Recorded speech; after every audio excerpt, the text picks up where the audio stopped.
mempelajari tafsir Al-Quran, dan kita masih masuk pada surah Al-Baqarah ayat ke-39. A'udzubillahi minasyaitonir rajim. Bismillahirrahmanirrahim.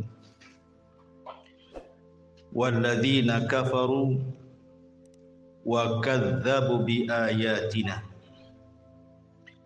ulaika ashabun nari hum fiha khalidun. Dan orang-orang yang mereka kufur dan mendustakan ayat-ayat kami, maka mereka adalah penduduk neraka dan mereka akan kekal di dalamnya selama-lamanya.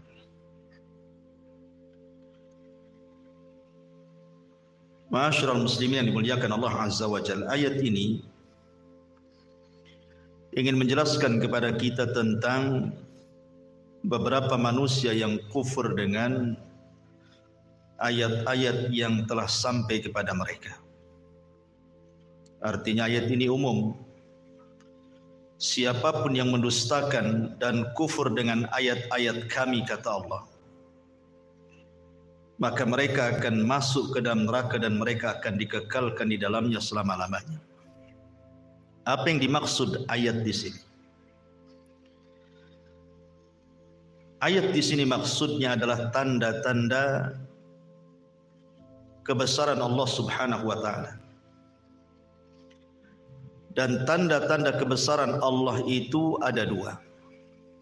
Ada yang disebut dengan ayat kauni dan ada yang disebut dengan ayat syar'i.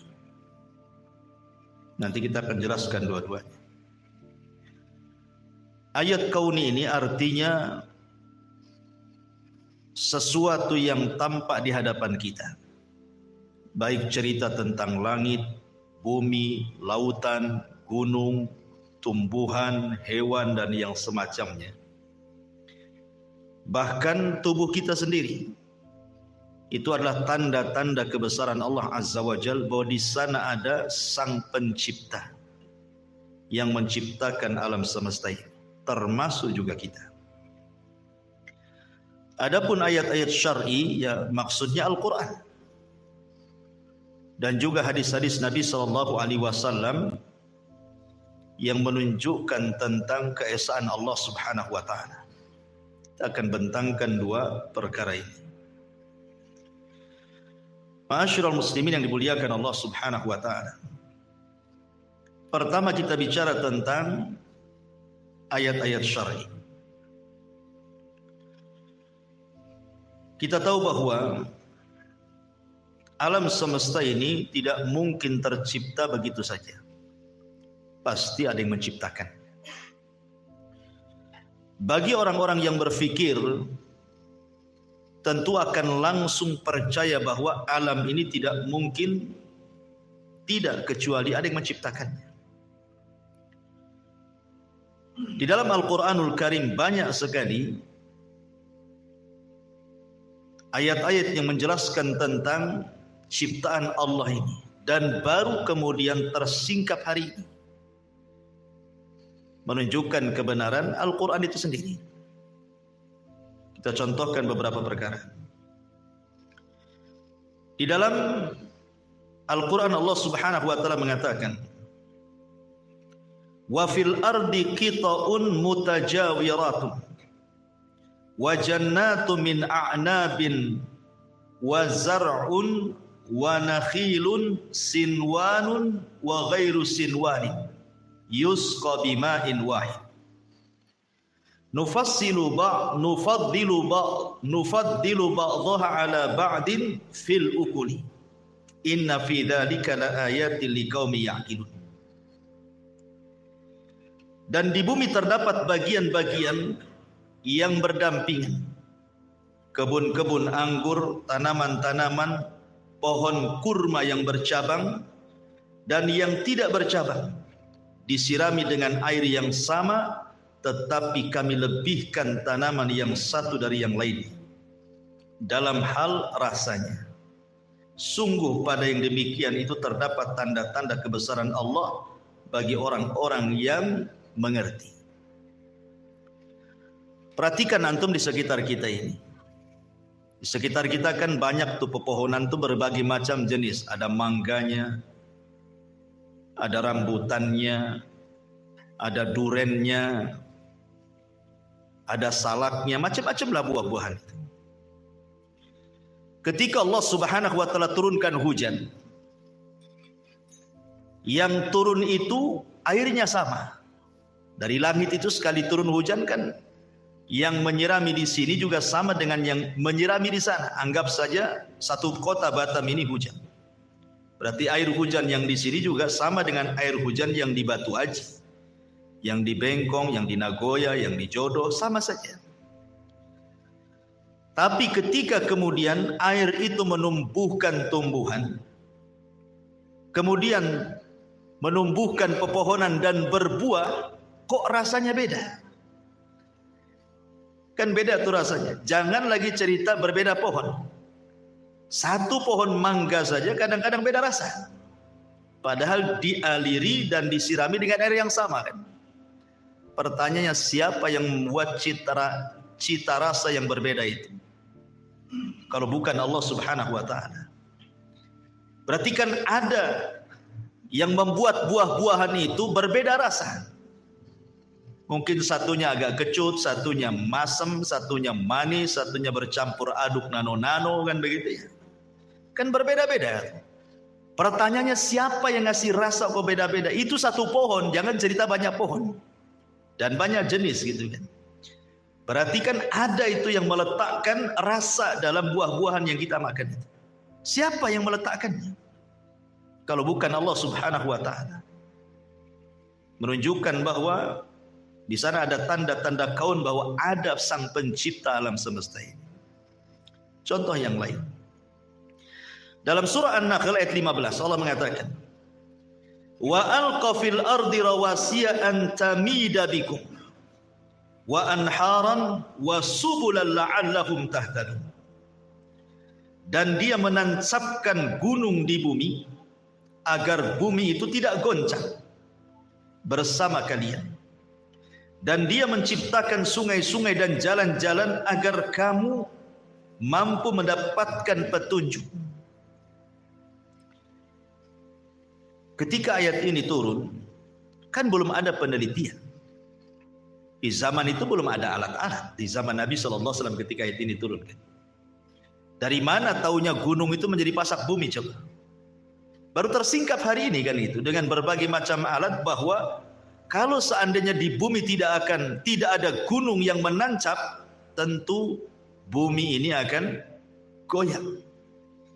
Ya. Dan bagian dalam bumi, gunung itu jauh lebih besar dibandingkan gunung yang keluar dari bumi. Supaya apa coba? Supaya menjadi pasak bumi. Artinya ketika bumi diciptakan tanpa gunung itu, bumi bergoncang. Ketika Allah kemudian ciptakan gunung dan ditancapkan ke bumi, maka bumi menjadi stabil. Kemudian Allah ciptakan sungai-sungainya, Allah ciptakan jalan-jalannya supaya kita tahu mana jalan, mana sungai. Siapa yang menciptakan seperti ini kalau bukan Allah Subhanahu wa taala? Manusia tidak bisa menciptakan seperti ini. Bisa manusia menciptakan gunung? Enggak ada. Ya. Ini juga tanda bahwa di sana ada sang pencipta alam semesta. Kemudian juga ayat yang sangat pendek. Allah Subhanahu wa taala mengatakan, "Wa fi anfusikum afala tubsirun." Bahkan dari badan kalian sendiri itu ada tanda-tanda kebesaran Allah kalau kalian mau melihat. Nabi SAW pernah mengatakan dalam sebuah hadis yang dikeluarkan Imam Muslim, "Innahu khuliqa kullu insanin min bani Adam ala sittin wa thalathina mi'ati mafsilin faman kabbarallaha wa hamidallaha wa hallalallaha wa sabbahallaha wa astaghfarallaha wa azala hajaran an tariqin nasi aw syaukatan aw adaman an tariqin nasi wa amara bima'rufin au naha am munkarin adada tilka sittin wa thalathimi'ati sulamah. Sesungguhnya setiap manusia dari anak cucu Adam ini terlahir dengan 360 rangkaian persendian. Maka barang siapa yang bertakbir, bertahmid, bertahlil, bertasbih serta mohon ampunan kepada Allah, menyingkirkan bebatuan, duri-duri atau tulang belulang dari jalan yang biasa dilewati manusia, serta menyuruh kepada yang ma'ruf, mencegah dari yang mungkar, sebanding dengan 360 jumlah persendian itu. Pertanyaannya, kapan Rasul menghitung persendian orang? Sebanyak 360 persendian itu. Ternyata hari ini dunia kesehatan dokter tersingkap, memang persendian manusia itu berjumlah segitu kan? 360 persendian. Nabi SAW tahu dari mana coba? Kan belum menghitungnya kan? Di zaman itu kan belum ada peralatan. Kok tahu jumlahnya segitu? Kalau bukan Allah yang memberitahu. Dan hari ini tersingkap memang segitu jumlahnya persendian manusia itu. Wa fi anfusikum afala tubsirun. Dalam badan kita saja banyak tanda-tanda kuasa Allah yang menunjukkan bahwa di sana ada sang pencipta alam semesta termasuk kita. Seperti yang sudah jelaskan, ketika Allah Subhanahu wa taala menciptakan manusia saja dalam beberapa proses kan. Segumpal mani, diciptakan lu segumpal mani. Kemudian ciptaan yang kedua segumpal darah, ciptaan yang ketiga segumpal daging. Baru kemudian jadi orang, ditiupkan ruh, dicatat rizkinya. Ya. Bahkan janin itu ketika Allah Subhanahu wa taala mengatakan, wallahu akhrajakum min butuni ummahatikum la ta'lamuna syai'a wa ja'ala lakumus sam'a wal absar wal af'idah. Dan Allah yang mengeluarkan kalian dari perut-perut ibu kalian, dan Allah jadikan pendengaran, kemudian penglihatan, kemudian hati. Lihat, Allah dahulukan pendengaran dibandingkan penglihatan. Kenapa? Karena janin dalam perut itu sudah mendengar, tapi tidak bisa melihat. Melihatnya itu kalau sudah brojol ke bumi, baru dialah nampak sikit baru lihat. Itu pun tidak langsung lihat kan. Buta, masih buta bayi lahir itu. Baru dengan proses beberapa waktu baru mulai melihat. Tapi kalau mendengar, dalam perut sudah mendengar bayi itu. Makanya ketika para ulama membicarakan tentang bagaimana seseorang anak itu mudah menghafal Quran, salah satu thariqahnya apa?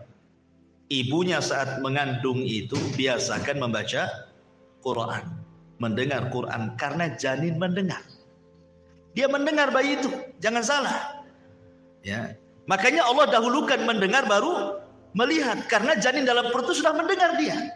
Dan itu dibuktikan oleh sains hari ini. Dia bisa mendengar. Makanya kalau saat kemudian istri antum hamil, kemudian hari-hari baca Quran, hari-hari dengar Quran, sehingga si janin itu mendengar ketika dia berojol itu sudah ada gambaran tuh. Tapi kalau istri antum lagi hamil yang didengar dangdutan kan itu, kemudian jazz, rock, macam-macam, reggae-nya gitu, ya keluar ya jadi seperti itu lah, loncat-loncat jadi. Masyaallah muslimin yang dimuliakan Allah Azza wa Jalla. Ini kan tersingkap, makanya Allah mengatakan wa fi anfusikum afala tubsirun. Lihat, di alam semesta ini ada zat yang menciptakan segalanya. Atau contoh yang lain, Allah menyebutkan dalam surah Nur ayat 40, au kadzulumati fil bahri lujji yaghshahu maujun min fawqihi maujun min fawqihi sahab dzulumatun ba'duha fawqa ba'din idza akhraja yadahu lam yakad yaraha wa man lam yaj'alillah lahu nuran fama lahu min nur. Atau keadaan orang-orang kafir seperti gelap gulita di lautan yang dalam, yang diliputi oleh gelombang demi gelombang, di atasnya ada lagi awan gelap. Itulah gelap gulita yang berlapis-lapis. Apabila dia mengeluarkan tangannya hampir tidak dapat melihatnya. Barang siapa tidak diberi cahaya petunjuk oleh Allah, maka dia tidak mempunyai cahaya sedikit pun. Surah Nur ayat 40. Pertanyaannya, kapan Rasul nyelam sehingga tahu dasar lautan itu gelap? Hah? Nabi naik perahu aja tidak pernah. Nabi loh nggak, cuma Nabi bersabda, nanti kalian akan menyerang manusia dengan cara, akan menyerang musuh kalian dengan cara menyeberangi lautan, kata Rasul. Rasul hanya ngomong saja. Dan ini terjadi di zaman Utsman kan. Ketika Utsman mengirim Muawiyah ibn Abi Sufyan kemudian menyerang Afrika, harus melewati lautan. Tapi di zaman Rasul, Rasul aja tidak pernah naik di atas perahu, itu tidak pernah. Apalagi nyemplung di lautan, apalagi nyelam. Waktu itu nggak ada kayak zaman sekarang ada alat-alat bisa nyelam dalam kedalaman sekian itu kan. Nggak ada alat di zaman itu. Kok tahu bahwa di dasar lautan itu gelap? Pertanyaannya. Ya kan? Berarti apa? Berarti Allah Subhanahu wa taala ketika berfirman seperti ini mencontohkan keadaan orang-orang kafir, Allah mengatakan di sini atau keadaan orang-orang kafir seperti gelap gulitannya di dalam lautan yang dalam. Baru tersingkap hari ini. Banyak penyelam barat itu yang dengan alatnya mereka masuk ke lautan, memang gelap di dalam itu. Nah ini siapa yang menggelapkan lautan? Kok tahu? Ya kan? Berarti di sana ada Sang Khalik pencipta alam semesta. Atau contoh yang lain. Ya. Allah Subhanahu wa taala berfirman di dalam surah Al-Hajj ayat 65.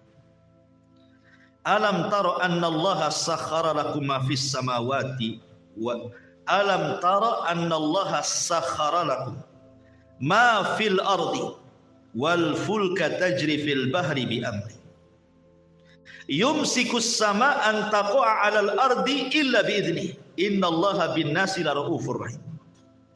Tidakkah engkau memperhatikan bahwa Allah menundukkan bagimu untuk manusia apa yang ada di bumi dan kapal yang berlayar di lautan dengan perintahnya. Dan dia menahan benda-benda langit agar tidak jatuh ke bumi, melainkan dengan izinnya. Sesungguhnya Allah Maha Pengasih lagi Maha Penyayang. Ikhwan, seorang antariksa naik ke atas. Di zaman itu kan nggak ada yang bisa naik keluar bumi, nggak ada alatnya. Pakai apa? Zaman sekarang sajalah kan, mulai ada pesawat luar angkasa kan itu. Naruhlah satelit-satelit di atas langit itu kan begitu. Jadi ada seorang antariksa bercerita bahwa setelah dia keluar dari bumi itu, dia melihat bumi dari atas. Kok bumi itu kok nggak jatuh? Dia kan modelnya kan ya namanya ngambang begitu. Seperti kita ngangkat bola, bola ini akan diam kalau kita ada talinya di atas kita pegang. Kan itu ya. Ya, ambil tali, bolanya kita tali, kita pegang, maka bola ini akan diam saja kan itu. Tapi kalau talinya lepas dia akan jatuh kan. Pertanyaannya ini, kok bisa bumi itu tidak jatuh? Siapa yang megang itu padahal nggak ada talinya tuh? Itu loh maksudnya ya. Ya siapa lagi kalau bukan Allah kan begitu ya. Manusia tidak bisa menahan bumi. Menahan bumi, langit juga tidak jatuh. Kenapa langit tidak jatuh? Makanya Allah Subhanahu wa taala ketika bicara soal langit, apa kata Allah Subhanahu wa taala? Allah menceritakan tentang langit. Perhatikan, Allah Subhanahu wa taala berfirman, afala yamduruna ilal ibili kaifa khuliqat. Tidakkah mereka memperhatikan unta bagaimana diciptakan? Wa ilas sama kaifa rufi'ah, dan langit bagaimana ditinggikan. Langit itu ikhwan dalam bentuk bangunan. Langit kan bangunan. Ya, was sama banainah, dan langit itu kami bangun. Jadi langit itu bukan awan, dia bangunan. Ya. Kalau saya analogikan itu, antum buat rumah di dak. Ya. Pertanyaannya, ini kalau kita ngedak rumah nggak ada tiangnya, roboh nggak daknya? Roboh. Karena kita bisa ngedak itu kan ada tiangnya tuh. Pertanyaannya, kenapa langit tidak jatuh? Dan antum keliling bumi tidak ada tiang yang menyanggah langit. Siapa yang menyanggahnya gitu maksudnya?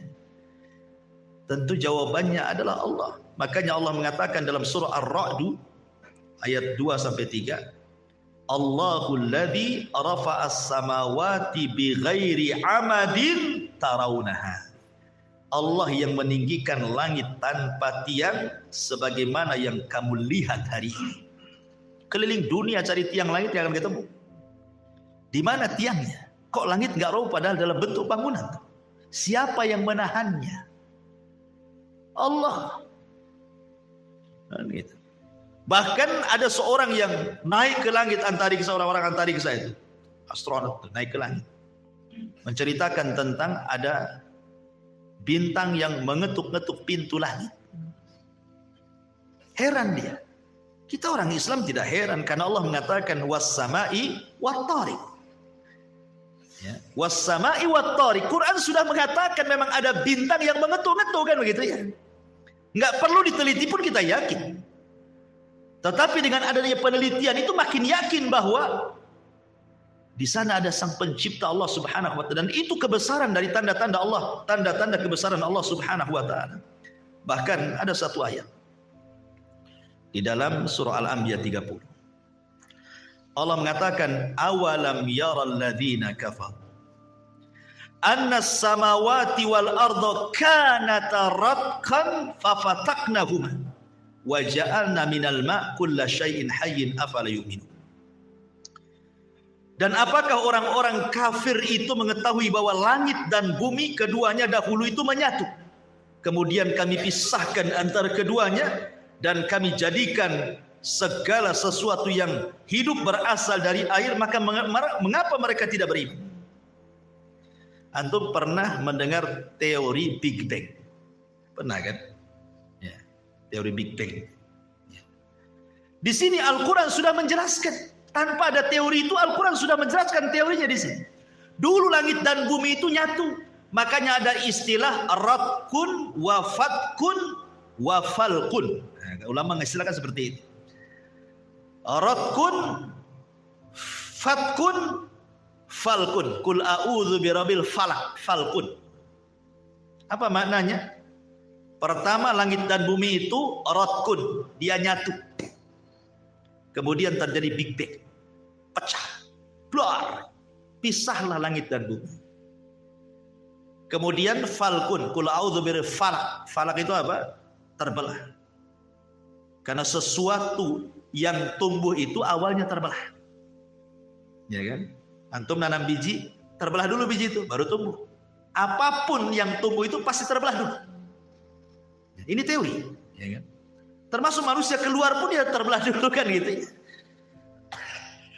Intinya bahwa bagaimana Al-Quran sudah bicara tentang teori itu sebelum banyak orang yang meneliti tentang langit dan bumi. Menunjukkan bahwa kebenaran Al-Quran, bahwa di sana ada sang Khalik yang menciptakan alam semesta. Ini disebut ayat namanya. Ayat kauni. Ma'asyiral muslimin yang dimuliakan Allah Subhanahu wa taala. Kemudian juga Allah Subhanahu wa taala mengatakan dalam Al-Qur'an, "Alladzi khalaqas sab'a samawatin tibaqa.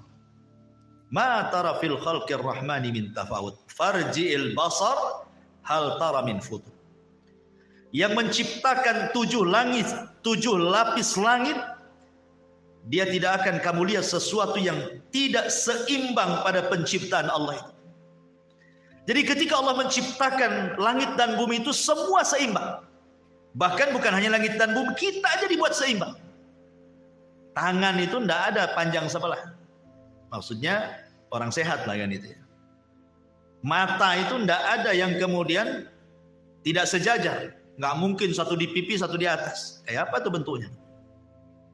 Kaki juga sama, sebab kaki kalau panjang sebelah susah jalan tuh. Artinya bahwa dalam badan kita aja seimbang. Allah seimbangkan semuanya, jari-jari loh kiri kanan sama. Seimbang semuanya. Apa langit dan bumi Allah seimbangkan dengan 7 lapis langitnya dengan 7 lapis buminya. Allah buat seimbang. dan itu tidak bisa dilakukan siapapun kecuali Sang Khalik pencipta alam semesta. Ma'asyiral muslimin yang dimuliakan Allah Subhanahu wa taala. Kemudian Allah mengatakan juga di dalam Al-Qur'an, "Huwallazi ja'ala asy-syamsa diya'an wal qamara nuran wa qaddarahu manazila li ta'lamu 'adada as-sinina wal hisab. Ma khalaqallahu dzalika illa bil haqq yufassilul ayat liqaumin ya'lamun." Dialah yang menjadikan matahari bersinar, bulan bercahaya, dan dialah yang menetapkan tempat-tempat orbitnya agar kamu mengetahui bilangan tahun dan perhitungan waktu. Allah tidak menciptakan demikian itu melainkan dengan benar. Dia menjelaskan tanda-tanda kebesarannya kepada orang-orang yang mengetahui. Lihat, siapa yang menciptakan matahari sehingga mampu menerangi alam semesta? Makanya sering saya katakan, walaupun satu PLN, siapa yang bisa menerangi satu bumi ini dengan PLN? Gak akan bisa. Gak ada ceritanya. Tapi satu matahari bisa terang semuanya, masuk ke rumah-rumah, masuk ke gua-gua, ke gorong-gorong, ke ya Allah, ini nikmat dari Allah.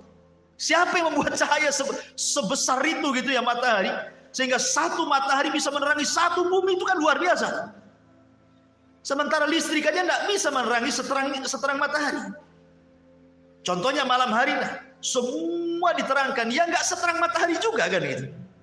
Lah siapa yang menciptakan cahaya sehebat itu kalau bukan Allah yang menciptakannya? Sampai-sampai Allah Subhanahu wa taala menantang di dalam Al-Qur'an itu ya. Apa tantangan Allah Subhanahu wa taala? Allah mengatakan, "Qul ara'aitum in ja'alallahu 'alaikumul laila sarmadan ila yaumil qiyamah man ilahun ghairullah ya'tikum bidiya'in afala tasma'un." Qul ara'aitum in ja'alallahu 'alaikumun nahara sarmadan ila yaumil qiyamah man ilahun ghairullah ya'tikum bilailin taskununa fihi afala tubsirun. Bagaimana pendapat kalian, kata Allah, kalau seandainya Allah jadikan malam terus sampai kiamat? Adakah di antara makhluk selain daripada Allah yang mampu mendatangkan terang? Tidakkah kau mendengar? Ataukah kami jadikan malam terus, ataukah kami jadikan siang terus sampai kiamat nggak ada malamnya? Apakah di sana ada Tuhan selain Allah yang mampu mendatangkan gelap kalau kalian melihat? Dari sini saja ikhwatu fiddin muliakan Allah, perputaran antara siang dan malam saja ini sudah cukup tanda-tanda kebesaran Allah, ikhwan. Coba bayangkan kalau seandainya Allah buat gelap sampai kiamat, siapa yang bisa menerangi bumi?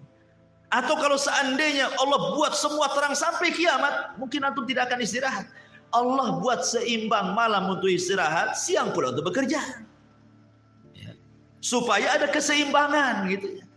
Dan ini fitrah. Makanya Allah jadikan malam itu libas, tempat kalian istirahat. Siang itu harokat, tempat kita bergerak. Orang yang membalikan fitrah biasanya berpenyakit tuh. Coba saja antum jadikan kerja malam, istirahat siang. Lama-lama datang penyakit karena menyalahi fitrah masalahnya. Karena Allah sudah buat waktu-waktunya. Subhanallah.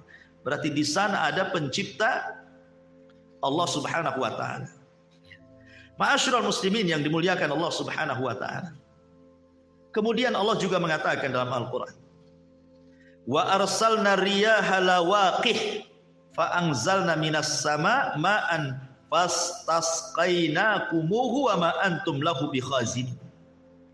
Dan kami telah meniupkan angin untuk mengawinkan, dan kami turunkan hujan dari langit, lalu kami beri minum kamu dengan air itu, dan bukanlah kamu yang menyimpannya. Coba, Allah turunkan pertama angin dulu. Angin ini fungsinya apa? Meniupkan benih. Ya kan? Makanya kita lihat di kita ini perasaan di depan rumah itu awalnya gersang. Tahu ketika turun hujan kok ada pohon kemangi di situ. Ada pohon, dari mana ini datangnya? Perasaan istri antum tidak nabur kemangi di situ. Kok ada tumbuh kemangi, tumbuh macam-macam di situ kan? Rumput-rumput apa kan yang untuk obat herbal tuh. Lalu siapa yang naruh bijinya di situ? Hah?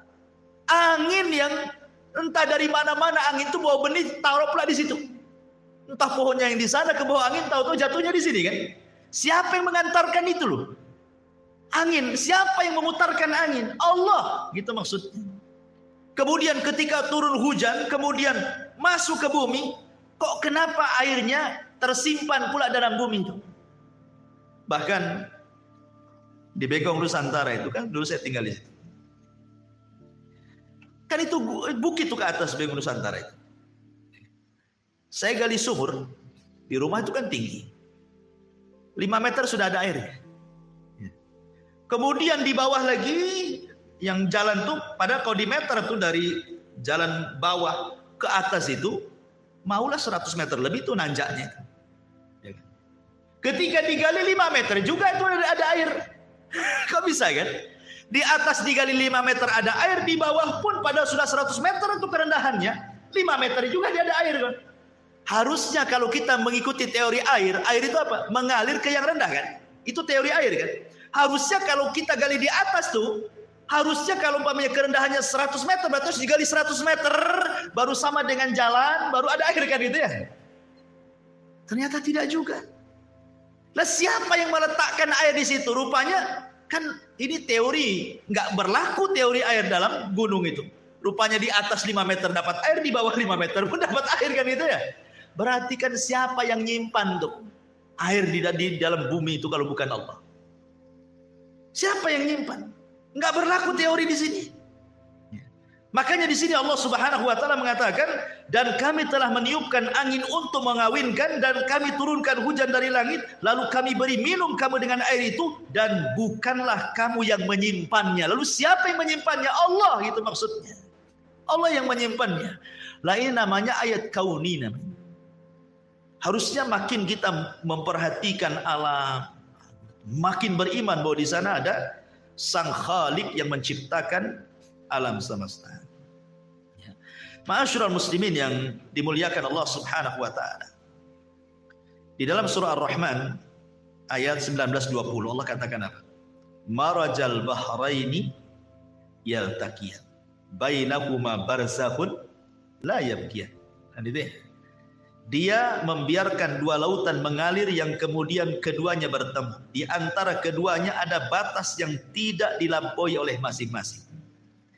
Ada sebagian laut itu ikhwan, padahal satu lautan, airnya juga satu menjadi satu. Tetapi ada sebagian lautan itu terbelah airnya. Yang sebelah sini asin, yang sebelah ini tawar pula. Padahal kan satu tuh. Antum contohkan nih, antum ambil air, taruh di jolang. Kemudian antum tabur garam, pasti asin semua. Pasti asin semua kan? Ya.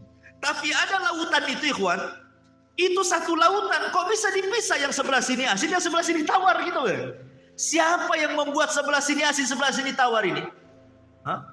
Padahal air itu kalau dicemplungkan tepung, nyatu jadi satu tuh. Ya pertanyaannya hanya Allah jawabannya. Siapa lagi? Siapa yang membuat orang kayak bisa kayak gitu? Kalau kita manusia paling ya kita dinding lah. Kan gitu, kita kasih dinding kan itu. Baru sini taburi garam, yang sini tidak. Barulah itu satu tawar, satu asin kan. Tapi mana ada dinding di situ? Makanya Allah mengatakan marajal bahraini yaltaqiyan bainahuma barzakhun la yabghiyan. Ya, dia membiarkan dua lautan mengalir yang kemudian keduanya bertemu. Padahal bertemu tuh airnya tuh. Di antara keduanya ada batas. Siapa yang membatasi satu asin satu tawar itu? Allah, gitu maksudnya pertanyaannya. Di sana ada zat yang menciptakan, dan ini bukti kebesaran Allah Subhanahu wa taala. Ma'asyiral muslimin yang dimuliakan Allah Subhanahu wa taala. Kemudian juga Allah mengatakan dalam Al-Qur'an surah Al-Hajj 65. Alam taro annallaha sakhara lakum ma fil ardi wal fulka tajri fil bahri bi amri wa yumsikus sama an taqa'a 'alal ard illa bi idzni. Tidakkah engkau memperhatikan bahwa Allah menundukkan bagimu manusia apa yang ada di bumi dan kapal yang berlayar di lautan? Secara logika ikhwan, perahu itu di zaman Rasul kan, sekali lagi Rasul tidak pernah melihat lautan. Tetapi Rasul membawakan ayat ini. bahwa manusia nanti semakin ke depan akan buat kapal. Ya. Dan lihat lautan sebesar itu dengan gelombang sebesar itu. Kok dia bisa jalan di tengah lautan? Gak terguling pula dia. Siapa yang membuat kapal itu berjalan coba? Sehingga di ombang-ambing sana dia tidak terguling juga tuh. Kalau bukan Allah Subhanahu wa taala. Di tengah lautan itu angin di mana-mana. Ya. Belum lagi hewan-hewan laut kan itu ya. Dan berbagai macam bahaya tuh di lautan itu. Tetapi banyak perahu yang berlayar dengan tenang, bisa mengangkut barang dari satu daerah ke daerah berikutnya. Itu lautan. Pesawat terbang lagi. Di zaman Nabi mana ada pesawat terbang? Siapa yang menerbangkan itu? Ma'asyiral muslimin yang dimuliakan Allah Subhanahu wa taala, intinya bahwa semua ayat-ayat kaun ini sudah dijelaskan di dalam Al-Qur'anul Karim, dan ini harusnya semakin yakin bahwa di sana ada Sang Khalik, pencipta yang menciptakan langit dan bumi. Pergantian ada siang, ada malam gitu ya. Dan begitu seterusnya, gunung, kemudian pantai, kemudian hewan-hewan di lautan tuh. Coba antum lihat hewan-hewan di lautan itu kan macam-macam tuh bentuknya, macam-macam warnanya. Siapa yang ngecat ikan sebanyak itu? Hah? Siapa yang milok? Antum tahu pilok? Apa satu-satu dipilok, cemplungkan. Ada gitu. Siapa yang ngasih warna coba macam-macam? Ada satu ikan kayak pelangi banyak warnanya itu. Cemana miloknya? Ditutup dulu seperti segini. La ilaha illallah. Ini menunjukkan bahwa ini ciptaan Allah. Kalau manusia tidak bisa tuh milok ikan sebanyak itu kan gitu, yang ngecat ikan sebanyak itu, lautan mana ada yang bisa? Ya. Kemudian tumbuh-tumbuhan, ada yang pohonnya besar, buahnya kecil, ada pohonnya kecil, buahnya besar kan itu ya. Macam-macam rasa, macam-macam warna, macam-macam besar kecilnya. Itu semua Allah yang ciptakan. Nah ini yang dimaksud ayat yang pertama, ayat Al-Kauni namanya. Ya. Adapun yang kedua disebut ayat syar'i. Ya, kedua ini disebut ayat syar'i. Ayat syar'i ini Al-Qur'an. Ini ayat syar'i namanya Al-Qur'an. Ya. Al-Qur'an ini ikhwan, kenapa dikatakan ayat syar'i? Karena Allah Subhanahu wa taala menyebut 3 tantangan dalam Quran. Pertama disebutkan dalam surah Al-Isra ayat 88. Allah katakan, "Qul la in istama'atil insu wal jin ala an ya'tu bimithli hadzal Qur'an la ya'tuna bimithlihi walau kana ba'duhum li ba'din dhahira." Sesungguhnya jika manusia dan jin berkumpul, semua manusianya, mulai orang bodohnya sampai profesornya, kumpullah satu dunia ini. Dari yang tidak pandai meneliti sampai penelitinya, yang pakar-pakar sains yang macam-macam, kumpul kalian. Ya.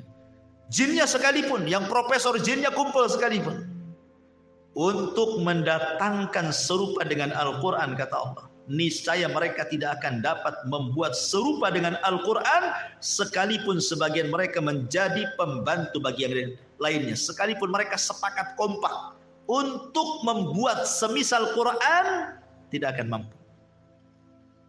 Oke lah, kalau Quran sih ketebalan.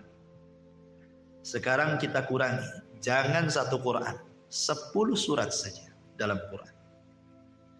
Allah mengatakan dalam surah Hud ayat 13-14, Am yakuluna iftara Qul fa'tu bi asyri suwarin mithlihi muftarayat wad'u man istata'tum min dunillah in kuntum shadiqin fa illam yastajibu lakum fa'lamu annama unzila bi ilmillah wa an la ilaha illahu fahal antum muslimun. Bahkan mereka mengatakan Muhammad telah membuat-buat Al-Quran. Katakan ya Muhammad kepada orang yang mengatakan seperti itu, datangkan 10 surat serupa dengan Al-Quran. Panggil orang-orang yang kamu sanggup selain daripada Allah, jika kamu memang orang-orang yang benar. Jika mereka yang kamu seru itu tidak menerima seruanmu itu, maka ketahuilah sesungguhnya Al-Quran itu diturunkan dengan ilmu Allah. dan bahwasanya tidak ada Tuhan selain Dia, maka maukah kamu berserah diri? Lihat, okelah mendatangkan satu Quran ketebalan. Allah minta 10 ayat saja. Kumpulkan manusia dan jin, buat 10 surat saja. Kalian tidak akan sanggup. Okelah 10 surat kebanyakan. Dikurangi lagi. Ya. Perhatikan surah Yunus ayat 38. Am yaquluna iftara. Qul fa'tu bi suratin mithlih wad'u man istata'tum min dunillahi in kuntum shadiqin.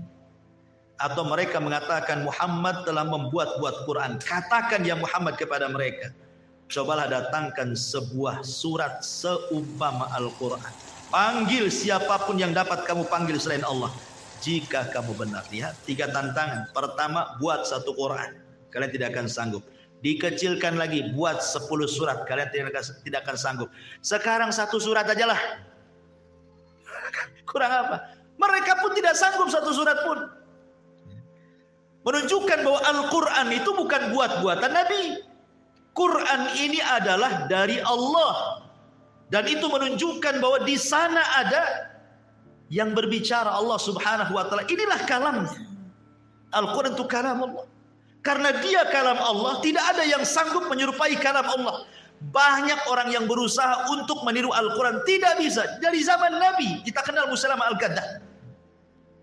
Berusaha untuk meniru ayat dalam Al-Quran, diketawakan rekannya sama orang kafir, Amr bin As. Dan mengatakan, wallahi inni la'alamu annaka kadhib. Aku tahu kau ini pendusta. Padahal satu rekannya sama-sama musyrik. Didustakannya Musailamah Al-Kadzdzab. Ya. Ma'asyiral muslimin yang dimuliakan, dan bukti bahwa Quran ini datang dari Allah. Quran ini membawa hidayah. Ya. Coba lihat, banyak orang-orang yang cukup mendengar Al-Quran bisa masuk Islam. Nggak paham isinya apa. Dia hanya dengerin, enak, tahu-tahu masuk ke dalam kolbunya, tahu-tahu masuk Islam dia. Hanya dengar Quran saja bisa masuk Islam. Bahkan di zaman Rasul ada seorang sahabat namanya Zubair ibn Mut'im radhiyallahu anhu. Zubair ibn Mut'im radhiyallahu anhu. Zubair ibn Mut'im ini dendam sama Nabi karena banyak saudara-saudaranya, keluarganya yang mati di perang Badar dan dibunuh oleh tentara kaum muslimin. Dendam akhirnya Zubair ingin membunuh Nabi. Akhirnya kemudian dia berniat untuk membunuh Nabi, datang sendiri ke kota Madinah. Dia bawa pedangnya, kemudian datang dari Mekah ke Madinah sembunyi-sembunyi. Saat itu Rasul sedang sholat maghrib. Tiba-tiba kemudian pedang sudah disiapkan. Ingat, masjid di zaman Nabi bukan kayak kita, ada dinding, ada pintu, ada jendela. Blong sana sini, itu masjid Nabi. Siapapun bisa masuk, siapapun bisa nusuk kan itu. Ketika itu menunggu waktu gelap, pas pula sholat maghrib. Itu Zubair ibn Mut'im ini sudah sembunyi-sembunyi, sudah dekat jarak dia dengan Nabi. Tiba-tiba dia meresapi apa yang dibaca Nabi. Ketika itu Nabi membaca surah Toha. Ketika sampai kepada ayat am khuliqu min ghairi syai'in am humul khaliqun am khalaqus samawati wal arda la yuqin. Apakah berhala-berhala itu diciptakan begitu saja atau ada yang menciptakan? Ataukah mereka menciptakan langit dan bumi? Orang musyrik sendiri enggak yakin dengan keyakinannya. Ketika mendengar ayat ini, temenung dia, akhirnya disarungkan lagi pedangnya, terpikir, terduduk dia. Oh betul juga, selama ini Tuhan yang saya sembah itu, mereka bukan tercipta dengan sendirinya. Mereka diciptakan. Kalau mereka diciptakan, sanggup nggak dia menciptakan langit dan bumi? Katanya. Terpikir dia, kalau gitu memang nggak benar ciptaan-ciptaan itu. Disitulah kata Zubair bin Mut'im, dia mengatakan hatta kada qalbi adiyatir, hampir-hampir hatiku mau terbang katanya. Ketika mendengar ayat itu, disarungkan lagi pedangnya, menghadap Rasul, tiba-tiba mengatakan asyhadu an la ilaha illallah wa annaka rasulullah, dan mengatakan demi Allah, dahulu engkau orang yang paling kubenci wahai Rasul, sekarang engkau orang yang paling kucintai. Ya. Mendengar satu surat Toha masuk Islam. Ingat, seorang sahabat namanya Tufail ibn Amr ad-Dawsi. Tufail ibn Amr ad-Dawsi, tokohnya Daus. Yang Abu Hurairah masuk Islam karena dia. Dari Daus. Dia mau umrah. Tentu umrah ala jahiliyah. Ya, karena belum masuk Islam. Dihadang sama pembesar orang Quraisy itu. Karena kan dari Daus, dari Yaman. Dia tahu pembesarnya. Kemudian kata para pembesar Quraisy, "Hei Tufail, sebaiknya kalau engkau tawaf, kau ambil kapas, letakkan di kedua lubang telinga." Kata Tufail, "Ngapain?" Karena biasanya di Ka'bah itu ada orang yang suka nyihir. Namanya Muhammad. Itu kalau kau dengar ucapannya, kau akan tersihir. Dia itu orang gila, macam-macam dituduh-tuduh. Bahaya tuh kata. Namanya orang baru, ditakut-takut-takutlah. Betul-betul dia cari kapas, diletakkan di lubang telinganya. Ketika tawaf dia berpikir, dalam hati dia ngomong, "Ya Tufail, engkau ini seorang penyair. Kau ini handal bahasa. Masa saya terpengaruh dengan orang ini? Kalau memang dia orang baik, kenapa saya tidak dengar? Kalau dia orang jahat, saya bisa memilah-milah mana kalimat yang boleh dengar, mana tidak. Dibuang tuh kapasnya." Rupanya kok ada orang yang beda sendiri ibadahnya. Didekati, rupanya Rasul sedang sholat di situ. Ketika Rasul sedang sholat, kemudian selesai sholat, dia pun kemudian menghampiri Rasulullah SAW, kemudian mengucapkan salam. Kemudian dia duduk bersama Rasul sebentar, dibacakan Quran sama Nabi, langsung masuk Islam. Tufail ibn Amr ad-Dawsi. Akhirnya kata Nabi SAW, "Ya Tufail, kau dakwahi saja ke kaummu." Dia datang ke kaumnya, nggak ada yang mau masuk Islam. Datang lagi kepada Rasul, nggak ada yang mau masuk Islam. "Oh kalau begitu gini saja." Karena dia minta, "Berikan tanda-tanda lah kepada aku." Maka Rasul, "Pergi kau balik, nanti Allah kasih tanda-tandanya." Di tengah jalan, obornya mati, kan gelap tuh. Oh jalan tak nampak, gitu kan? Karena nggak ada cahaya, obornya mati udah. Rupanya tiba-tiba di dahinya ada cahaya. Ah, itu tanda-tandanya. Pada cahayanya, antum tahu kalau orang cari kodok tuh, kan di sini kan taruh ini, disorot gitu. Loh, kok ada cahaya gitu kan? Jadi Tufail mengatakan, "Ya Allah, apa ini tanda-tandanya? Kalau kaumku tahu akan terfitnah, ya Allah pindahkan cahaya ini." Gitu. Dipindahkan ke tangannya. Jadi kalau jalan tuh gini, gitu. Dia pun, "Ya Allah, tidak bisa nih, nanti kaumku terfitnah." Dipindahkan sama mulutnya. Kalau ngomong berkilau-kilau. Tufail bin Amr ad-Dawsi. Sebab itulah satu Daus masuk Islam, termasuk Abu Hurairah masuk Islam. Oleh Tufail bin Amr ad-Dawsi.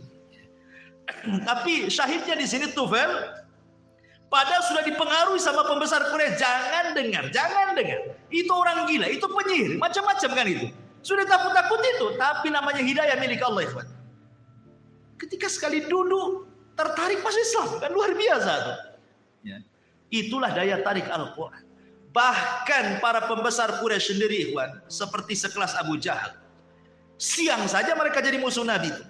Kalau malam, pura-pura juga mereka dekat-dekat Nabi untuk mendengarkan Quran. Jangan salah, Abu Jahal itu galaknya siang saja. Kalau malam dia cari Nabi. Nabi ada di mana? Oh, lagi sholat di situ. Didatangi, diintip-intip, sembunyi di semak-semak sambil dengarkan Rasul lagi ngaji dalam sholat malam. Bukan Abu Jahal sendiri, Abu Sufyan juga ikut. Bukan Abu Sufyan saja, sampai beberapa pembesar Quraisy itu mereka sembunyi di semak-semak dan tidak ada koordinasi satu dengan yang lainnya. Mereka inisiatif sendiri saja. Jadi suatu hari Nabi tidak sholat malam.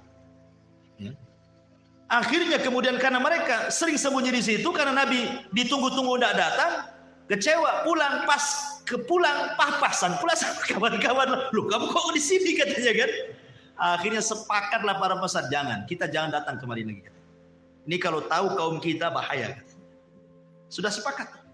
Tapi Quran itu narik orang. Ya, besoknya datang lagi, padahal sudah sepakat tidak akan datang. Datang lagi si Abu Jahal itu. Tidak ada koordinasi lagi. Subhanallah. Malam mereka dengan Quran, siang pula jadi musuh Nabi. Begitulah Al-Quran. Kalam Allah. Karena ini bukan kalamnya Rasulullah, ini kalam Allah. Sehingga membawa daya tarik, dan itulah disebut dengan ayat namanya. Ya. Makanya kalau sudah jelas-jelas ayat kauni menunjukkan ketuhanan, ayat syar'i lebih jelas lagi, kok enggak mau beriman pula, makanya Allah ancam di sini, walladzina kafaru wa kadzdzabu biayatina ulaika ashabun nar hum fiha khalidun. Ya. Orang-orang kafir atau orang-orang yang kufur dan mendustakan ayat-ayat kami, maka mereka termasuk ashabun nar. Mereka akan dimasukkan ke dalam neraka. Hum fiha khalidun.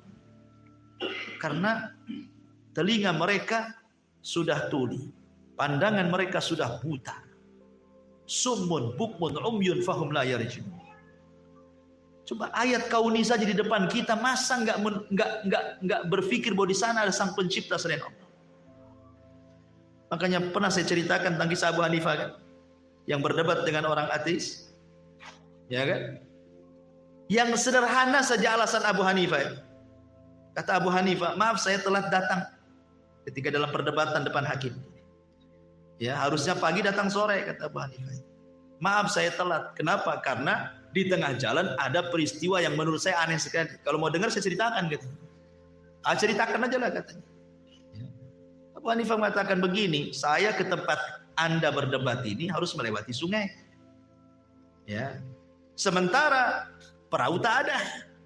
Jadi saya nunggulah perahu itu. Ketika menunggu perahu, kok aku lihat ada pohon tumbang sendiri. Kemudian terserut sendiri.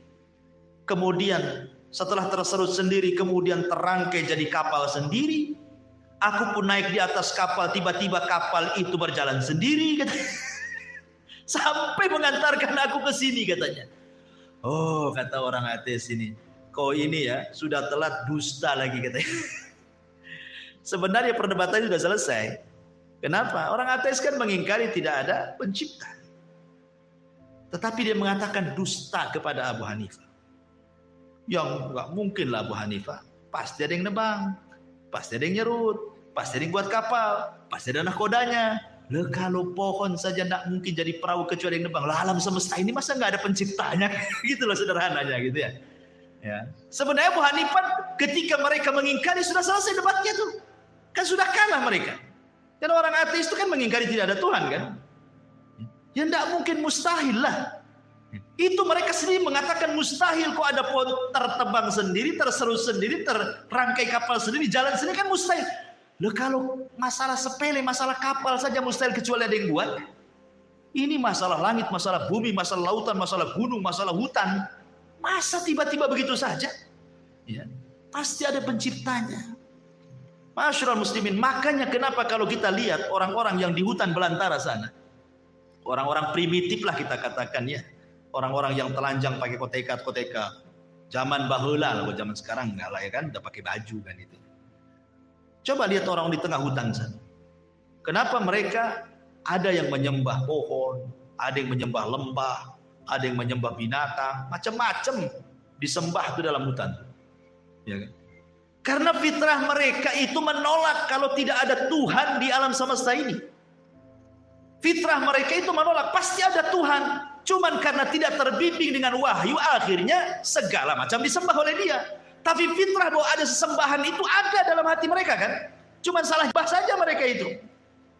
Coba kalau seandainya datang ustadz ke mereka, kemudian diajarkan Quran, benar dia cara menyembahnya. Karena ustadz tak sampai, Quran tak sampai, akhirnya terpikirlah, oh jangan-jangan Tuhan itu sesuai dengan yang mereka pikirkan, sesuai dengan yang mereka lihat, sesuai dengan yang mereka dengar. Akhirnya terbayang Tuhan kayak gini, itu yang mereka sembah. Kan begitu logikanya kan? Ya. Sehingga akhirnya ketika Tuhan itu dipikirkan sesuai yang dipikirkan, yang dipandang, yang dilihat, yang didengar, akhirnya datanglah beragam Tuhan. Kata orang ini mengatakan, oh Tuhan itu orang, dibentuklah kayak orang. Yang lain mengatakan, enggak, dia seperti binatang, dibuatlah kayak binatang. Enggak, Tuhan ini kayak pohon, dibuatlah kayak pohon. Nah, namanya cara berpikir orang beda-beda kan itu. Ya. Ketika salah menetapkan Tuhan, salah pula cara penyembahnya. Oh, nyembah Tuhan itu harus ambil lidi dibakar. Ah, itulah nyembah. Yang lain enggak, Tuhan enggak suka gitu, dia suka buat. Taruhlah sesajen buah-buahan gitu. Macam-macam orang itu kan. Karena sudah salah dari awal menetapkan Tuhan, berakhir salah menyembahnya. Alhamdulillah kita ini umat Islam, ada bimbingan dari Rasulullah. Dengan datangnya Quran, dengan datangnya hadis-hadis sahih menjelaskan siapa Tuhan kita dan bagaimana cara penyembahnya, sehingga lurus dengan fitrah kita. Kullu maulud yuladu 'alal fitrah. Ya. Jadi intinya bahwa kenapa Allah kemudian sediakan neraka dan dikekalkan di dalamnya bagi orang yang kufur dan mendustakan ayat-ayat? Karena ayat-ayat Allah itu sangat jelas, sangat gamblang. Baik ayat yang nampak di depan kita ataupun yang ada di Quran. Kok masih kufur gitu maksudnya? Ya keterlaluan lah. Makanya Allah mengatakan walladzina kafaru wa kadzdzabu bi ayatina ulaika ashabun nar hum fiha khalidun. Iya, sudah setengah 10 ikhwan. Ya, sudahlah sampai di sini saja. Mudah-mudahan ada manfaatnya. Insyaallah kita ketemu di lain kesempatan. Subhanaka wa bihamdika asyhadu an la ilaha illa anta astaghfiruka wa atubu ilaik. Allah ta'ala. Assalamualaikum warahmatullahi wabarakatuh.